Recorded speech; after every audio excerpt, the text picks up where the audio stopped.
over to you, Don, to talk to us through how technology is going to improve the fan experience as well. Great. Good morning. So the Malaysia Stadium, the Atlanta Hawks Stadium, maybe I should be buying their rooms and their drinks. Thank you very much for supporting Samsung. Listen, my name is Don Szczepaniak. I'm the president and CEO of Prismview, which is a Samsung company focused on manufacturing and selling large format LED. We sell large format LED across a lot of verticals, sports being really, really important to us. I'm really excited to be in the LED business because it's a truly global business. I think innovation and progress comes from all over the globe. In Europe, it's common knowledge that from a European standpoint, the edge of the envelope in terms of retail and digital media is coming from Europe. And we actually in the US look to kind of future trends in terms of that. However, when it comes to sports, I think the bleeding edge for LED technology is in North America. I think you've seen some of that with Tad's presentation, and I'd like to kind of take you through the rest of that. So please run the video. The new State Farm Arena in downtown Atlanta, Georgia, underwent the second largest renovation in NBA history. Home of the National Basketball Association's Atlanta Hawks, the arena now features more than 12,000 square feet of Samsung Smart LED signage, offering 10 times more LED video than the previous arena configuration. The main center-hung video board is the NBA's first 360-degree continuous video screen. It's also the first arena bowl to feature HD-quality 6mm LED video display technology. Fans are immersed in stunning video displays no matter where they are seated in the bowl. The high-definition video enhances the in-game experience for Hawks fans and makes every fan feel like they're sitting in the first row with amazing views and clarity. The images, graphics, stats, and data will be clearer, easier to read, and guaranteed to look amazing. The animations come to life and create an entertaining, personalized experience for every fan, no matter where they're seated. Fans seated near the court will enjoy an even more enhanced experience, with 2 large displays inside the center-hung structure offering extra stats, replays, and in-game content. From the distinct design to the impressive size, the resolution and clarity of Samsung's smart LED displays by Prismview deliver an unrivaled 360-degree immersive experience.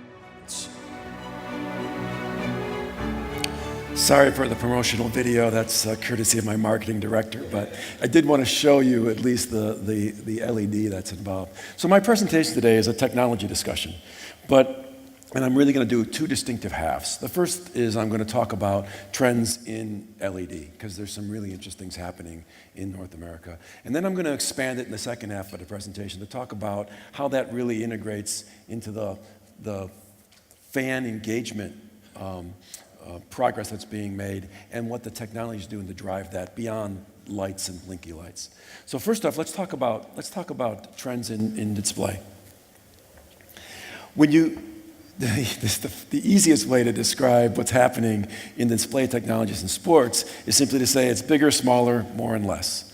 I could stop right now, but then I'd have 29 minutes to try to fill. So let me talk about what I mean by that. But those are really, if you think about it, those are really the trends. Bigger, smaller, more and less. And it's a revolution that's happening over the last 3 years. And I hope to show you just by some numbers what that looks like in North America. So first off, bigger. Larger displays. Everybody talks about larger displays, but I want to show you just a little bit about what's happening. So the Chicago Bears are an NFL franchise. They did a renovation at their stadium in 2015, so that was 3 years ago. Not even 3 years ago. When you look at the LED, you can see it in the corner there. It's very typical. In fact, it looks a lot like Wembley, right? It is a large stadium, LED on both sides of it, plunked into the stadium, not necessarily integrated, but plunked into the stadium. 11 total screens in the stadium, about 10 million total pixels, 1,400 square meters. So not small. It's a great experience. I was in Chicago on Sunday to watch a football game, And I saw it. It was a great experience. We did this in 2015. 2017, 2 years later, the Baltimore Ravens, another NFL franchise, redid their stadium. 13 screens. The amount of area devoted to LED has doubled. It's now almost 2,700 meters. And total pixels has tripled. It's 35 million total pixels. But more importantly, look at the design. The screens are integrated into the stadium, fully integrated into the stadium in terms of the field, the end zone screens. They've also added huge, and they're monstrous, corner boards to enhance the fan experience, because those corner boards are showing things like player stats, vignettes. They're actually showing fantasy football stats, which is a huge thing in the United States. And so it's enhancing the fan experience by basically devoting more and more area to do more and more diverse video. And oh, by the way, they're selling a lot of advertising on those same boards. 2020, the LA Rams are going to open up their stadium. From a standpoint of LED, look at the numbers. This is now 5 years transition between the Chicago Bears, which were, frankly, edge of the envelope 5 years ago. 30 screens, 12,700 meters, a full 10 times the video of a comparable franchise, and 113 million pixels. So when you think about the amount of LED that's being used and the size of it, that center ring, which looks like some kind of crown, is called the Oculus. They actually have a name for it. It stretches, it's 50 meters, it's 80 meters long, it's 50 meters wide, it is 15 meters tall, with LED on both sides. It's a monstrous thing that also is about 80 meters in the air. So when you think about the kind of lighting, it becomes more than a scoreboard. You can count the amount of fascia. There's actually 5 rows of fascia. So what I mean by when we talk about bigger, it's bigger from a standpoint of an explosion of what LED is. Let's talk about smaller, tighter pixel pitches. So since my friend Thad is from the NBA. I'm going to use the NBA as an example. In 2013, the Utah Jazz completed their center hung, and they also did some fascia. And 6 millimeter was the pixel pitch on the center hung. That's kind of the standard in the NBA. It hasn't really changed much. But in terms of the fascia and the other signage, it was treated much more like digital out-of-home advertising on a billboard. And so 20 millimeter, because the content was not really that diverse, it wasn't really that specific. 2 years later, the Charlotte Hornets, another NBA franchise, redid their facility. 1 year later, or 2 years later. 6 millimeter on the center hung, but again, now you've seen that the fascia's gone to 16 millimeter. 2 years later, State Farm Arena, the Atlanta Hawks. First off, beyond the fact that, again, the signs are bigger, and the amount of LED being used is so much bigger. From a smaller standpoint, it's 6 millimeter in the whole stadium. Virtually every piece of LED that's in the bowl is 6 millimeter, because advertisers and fans are demanding more live content, more specific content, better contrast. And so the amount of diodes and the amount of pixels that are going into basically the same size stadium as 4 years ago has again more than tripled. So these trends are really, really pushing the LED industry in terms of that. Let's talk about more. The Atlanta Hawks. It's not just a center hung and a row of ribbon. It is corner boards. And now a common theme in North America is to not just have a center hung, not just have an end zone, but to have corner boards which display different data, different information. Also, advertising, you can see the Kia. There are, in the center hungs themselves, there's inner boards, because what was discovered is, in the NBA, is the fans who spend the most amount of money, which sit on the floor, can't see the center hung because they're too big. And so we have to put high, tight pitch LED on the insides of the center hungs. Vomitory exits, scorers tables, bars. What I loved about Thad showing the one bar in the facility. Which one is that one again? I think that's the Players Club. In the original concept drawing, it was a video wall, which leads me to my to the next point. But that's now an LED. And then what's interesting is I'm going to go back to the Utah Jazz because there's another concept that's happening in the NBA. Remember, I said the Utah Jazz finished their project in 2013. Somebody has brought up the fact that the lifespan of a stadium is dropping. The lifespan of the display in the stadium is dropping to the point that NBA franchises are now in a continuous mode of adding display, updating display. They're never finished. So the Utah Jazz have basically finished their project in 2013, had a major addition in 2015, had a major addition in 2017, and frankly had another addition in 2018, but I missed it on the slide. So if you look at it, they now have 64 LEDs in their bowl, 64 signs. They're putting them everywhere. The reason for that is the more LED you put in, the more you can create a full, total enhanced experience for your fans, and the more advertising you can sell. So let's talk about less. I mentioned the video wall. What's happening is LED is replacing projection and flat panel TVs, just simply replacing it. It's becoming the choice for North American sports franchises. So even in things like training centers, this beautiful piece of LED is actually the players' auditorium for the Baltimore Ravens. It's where they go to watch film from the previous game in terms of training. And instead of video walls or instead of projection, it's now fine pixel pitch LED. The lower left-hand side is the defensive linebacker room, I think, for the Ravens. And even there, they're actually going to LED versus video walls. And just like in the Atlanta Hawks, in a lot of the suites and premium spaces, they're being replaced. Those projection and LCD TV is being replaced by LED. So in North America, what's happening is LED is exploding for not just the front of the house, but also back of the house. And let's show the impact of that. So again, this is the State Farm Arena. We've shown it a couple times. There's 45 displays in the State Farm Arena inside the bowl, which is a lot, 31 million pixels. What's interesting is 25 of those screens, more than half of those screens, are screens that 4 years ago would have been projection or video walls.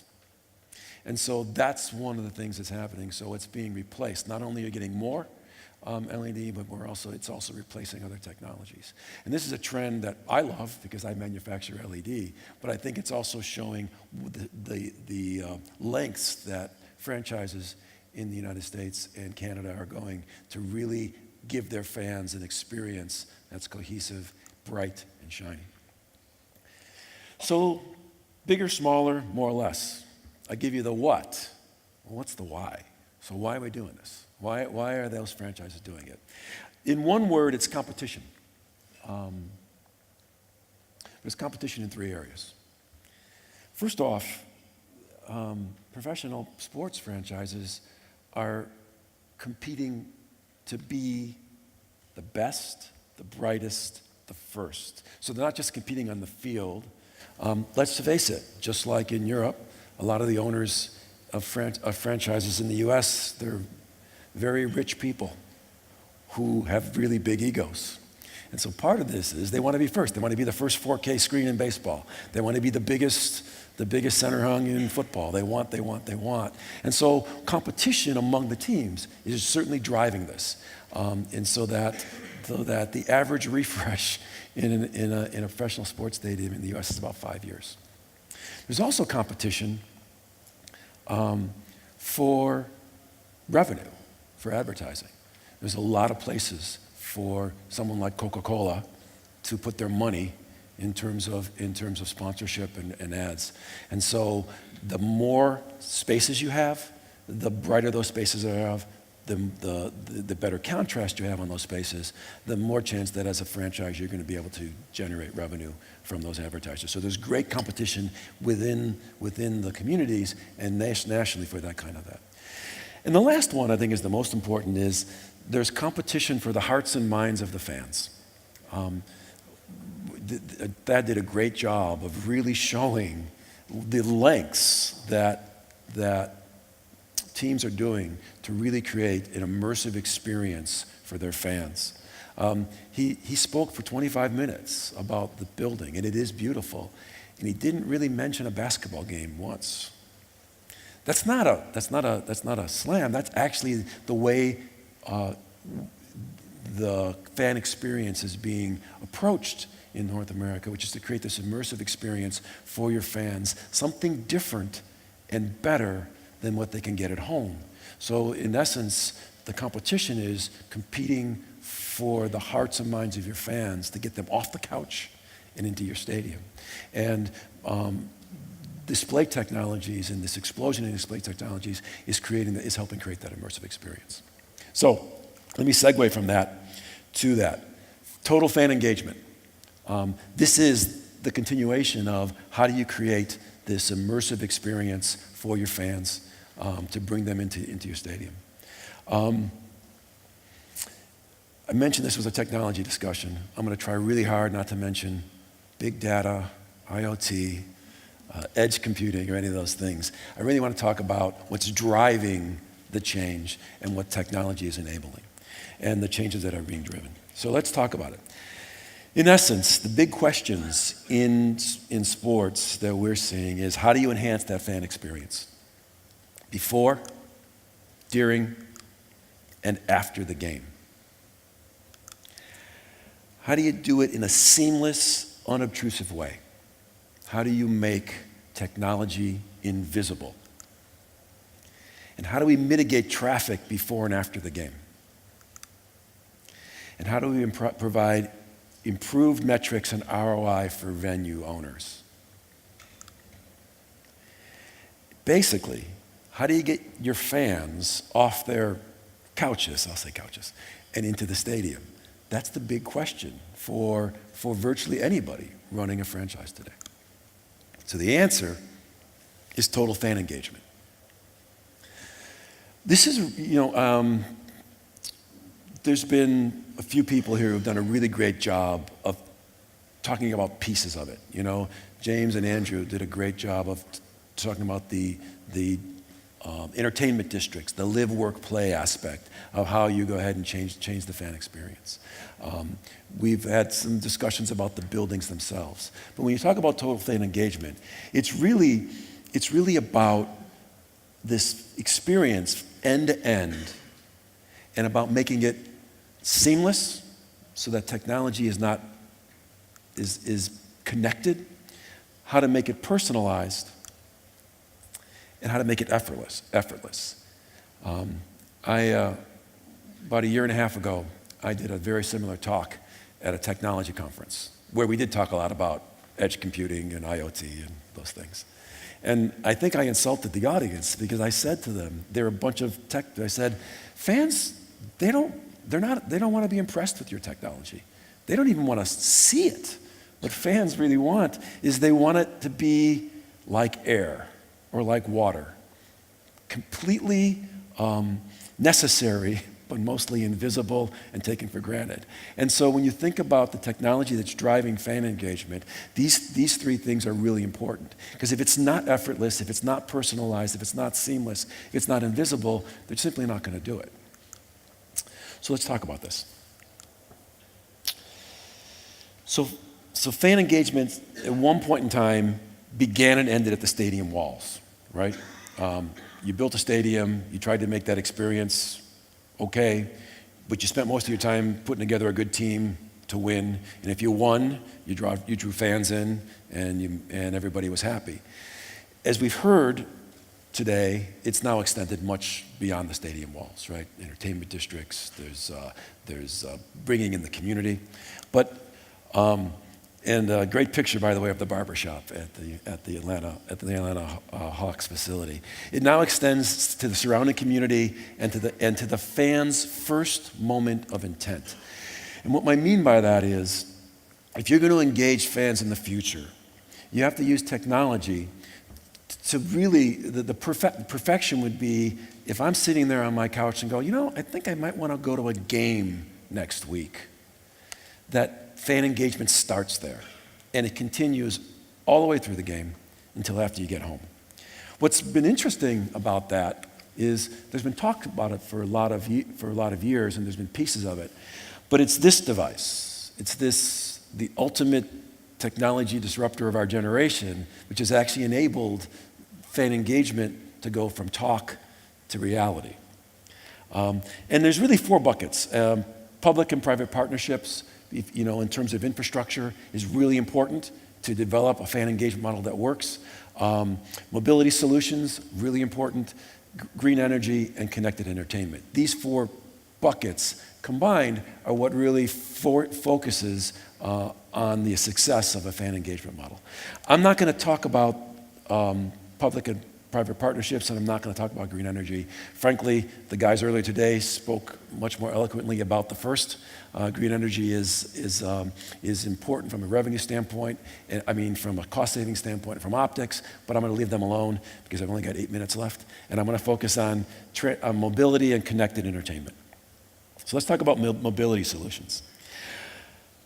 When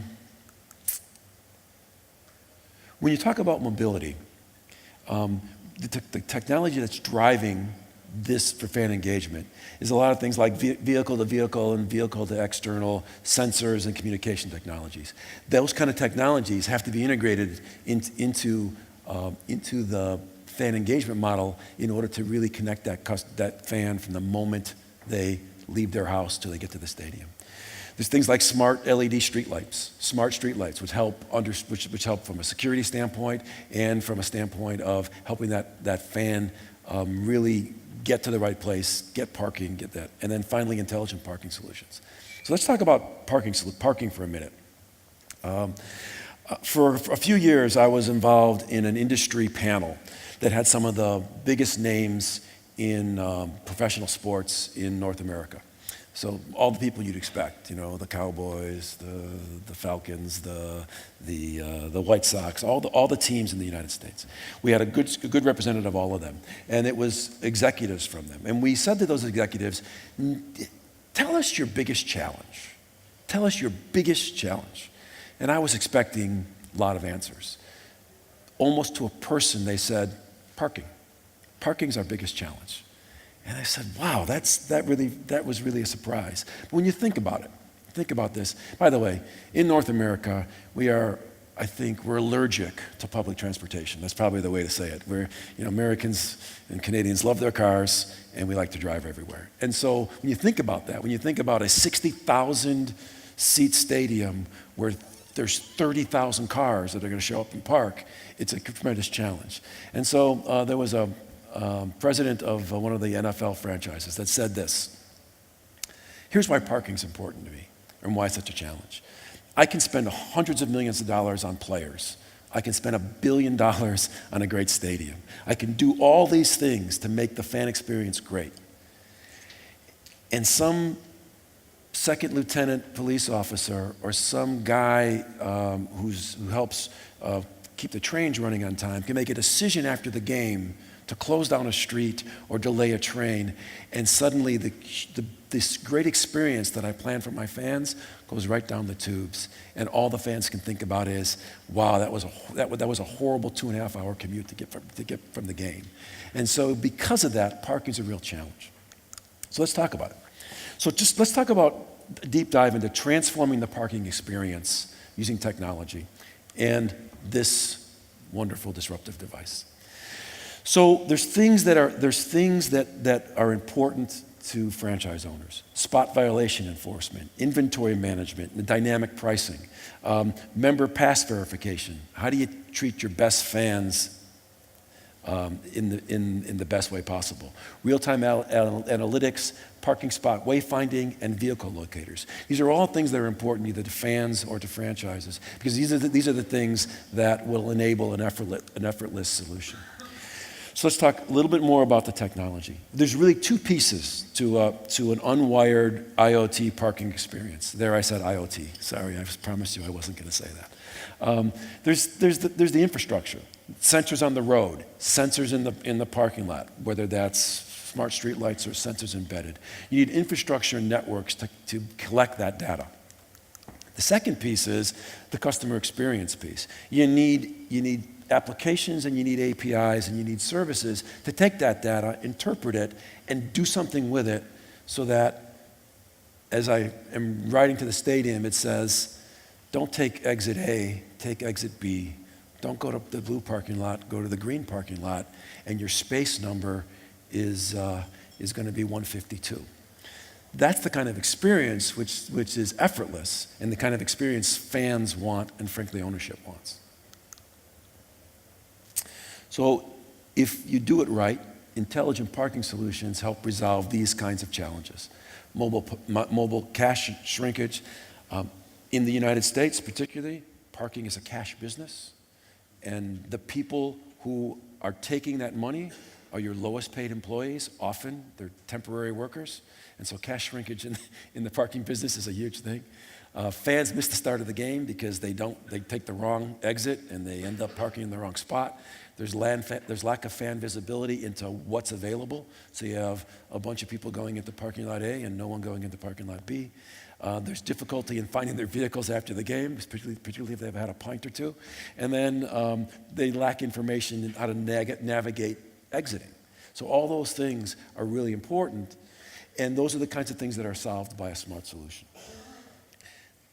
Parking is not the only mobility issue. You got command and control platforms. How do you connect things like who's scheduling trains and buses to this device so that the people who are scheduling that know exactly who's coming to the game and where they're coming from and how many of them there are.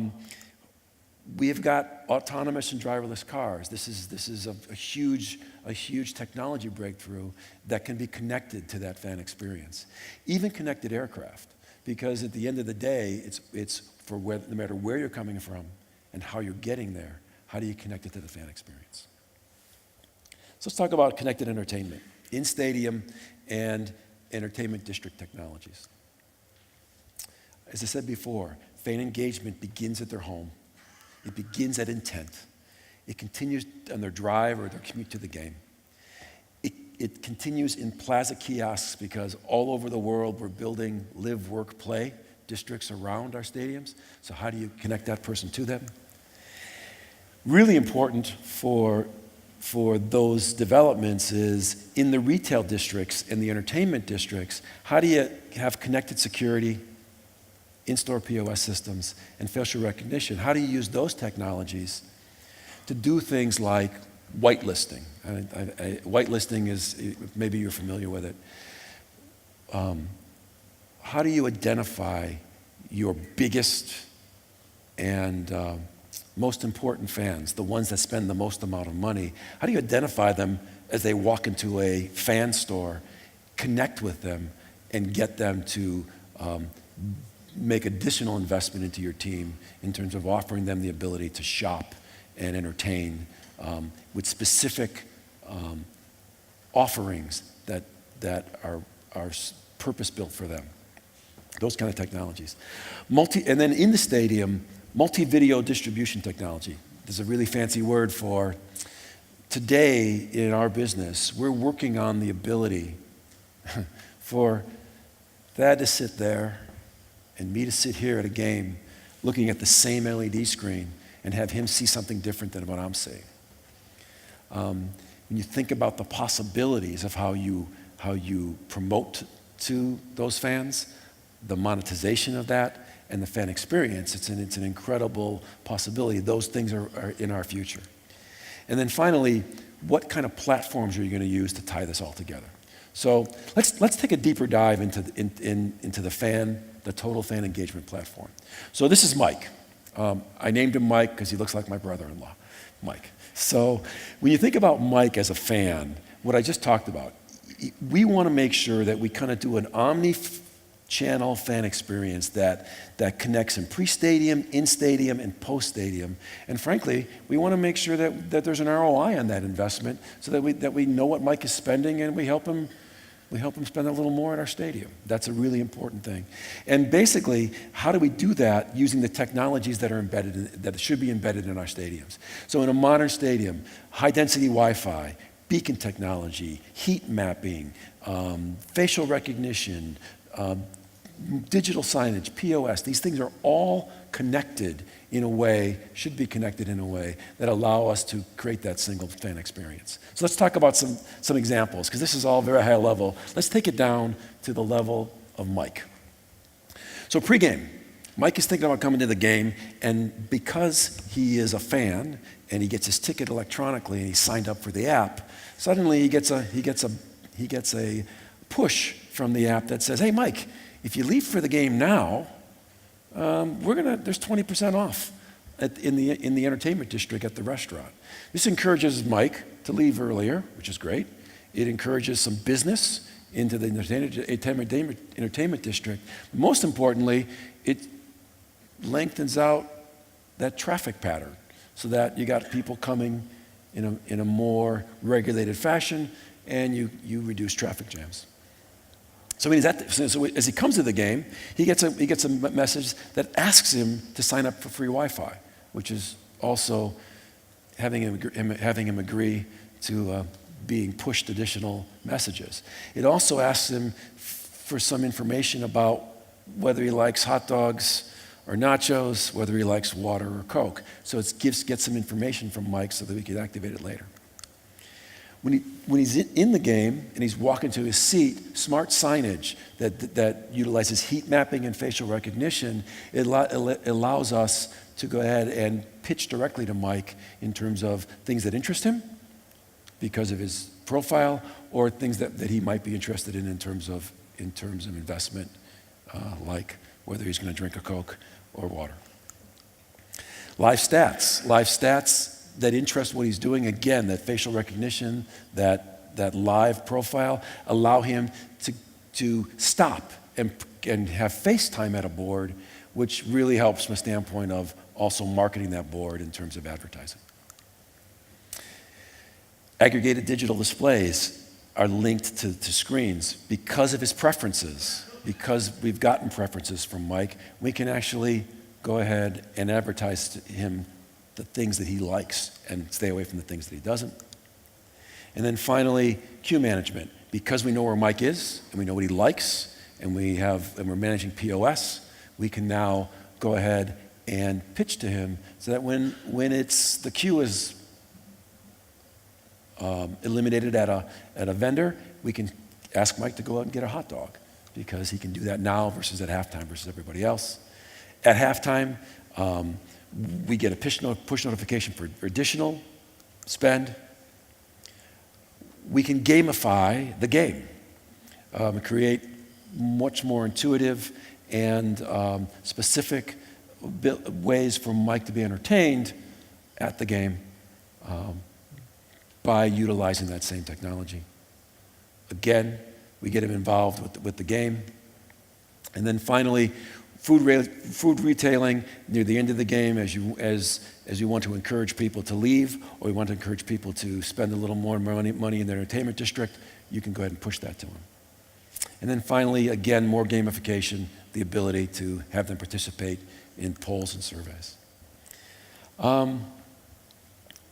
So this is all about Mike, and it's been about making that fan experience something that is unique to them. But for the franchise and for the ownership, there's some real benefits to this. An increase in sponsorship and advertising revenue, heat mapping of crowds, coupon redemptions, preferential campaigns, data capturing and insights, fan statistics, and revenue and transaction numbers. These are all things that, if you're running the business of sports, are really important to you. And by using a fan engagement model in which we're collecting big data on people, we can do that. So again, total fan engagement is seamless, personalized, and effortless. I've talked about it being the future, but it's actually happening now. I'm going to leave you with one last quick story. The Orlando Magic are a competitor of the Atlanta Hawks. Let's talk about the Orlando Magic. They haven't made the playoffs in 6 years. They've never won an NBA title. They are the kind of franchise that would typically not have great fan participation. Yet their season ticket renewal rates and their stadium capacity is above the average in the NBA. So how do they do that? Today, if you are an Orlando Magic season ticket holder, you don't really buy tickets. You give the Orlando Magic the equivalent of what your season tickets cost for the year, and you get Magic dollars. And your Magic dollars are all on your phone. And so if you want to not go to 4 games, but then go to a 5th game and bring your relatives, you simply use your app on your phone and you give back your 4 games worth of tickets, and you buy and you access 4 more for a single game. If you want to give up a half a season worth of tickets so you could sit courtside for 1 game, you can do that. If you want to transfer your tickets and instead go to one of the restaurants in the premium lounge, you can do that. If you want to get the mascot for the Orlando Magic to come sit by you because your kid loves him in the 3rd period for 10 minutes and take a picture with your kid, you can do that all from your phone. Because what they have done is transformed the fan experience from something that is transactional and ticket-based to something that allows the fan to completely customize their experience. And so they cite that as their number one reason why they can continue to get higher than average retention rates and higher than average fan attendance for a team that, frankly, from a sports standpoint, is pretty mediocre. Don't tell them I said that. And to me, the reason why I bring it up is they're doing that today. Today. They've actually been doing it for 2 years. So this fan engagement model sounds like it's in the future, but there's teams in North America and around the world that are doing that today. And if you're not thinking about it in terms of your stadium, if you're not thinking about how you're going to address that, then you're missing out on what's going to happen in the future. Thank you very much.